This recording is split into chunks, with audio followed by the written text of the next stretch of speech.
સુરત મહાનગરપાલિકા દ્વારા શ્વાન રજીસ્ટ્રેશનના નવા નિયમને લઈને વાંધા ઉઠ્યા બાદ હવે મનપા અધિકારીઓએ પાછી પાની ખેંચી છે।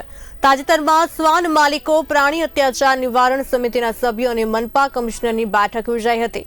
આ બેઠકમાં નિર્ણય લેવામાં આવ્યો કે હાલનો શ્વાન રજીસ્ટ્રેશનનો નિયમ બંધારણને વિરુદ્ધ હોવાનું જણાવાયું છે।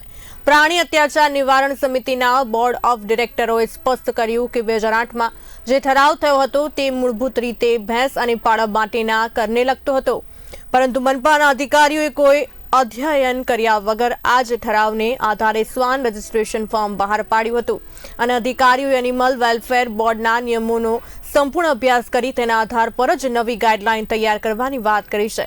આ નિર્ણયથી સુરતના હજારો શ્વાન માલિકોને રાહત મળી છે, કારણ કે ઘણા લોકો રજીસ્ટ્રેશન ફી અને નિયમોના બોજાને લઈને અસંતોષ વ્યક્ત કરી રહ્યા હતા। હવે જોવાનું એ રહ્યું છે કે નવી નિયમાવલી ક્યારે બહાર પડે છે અને એમાં શ્વાન માલિકોને કેટલો સહકાર મળે છે।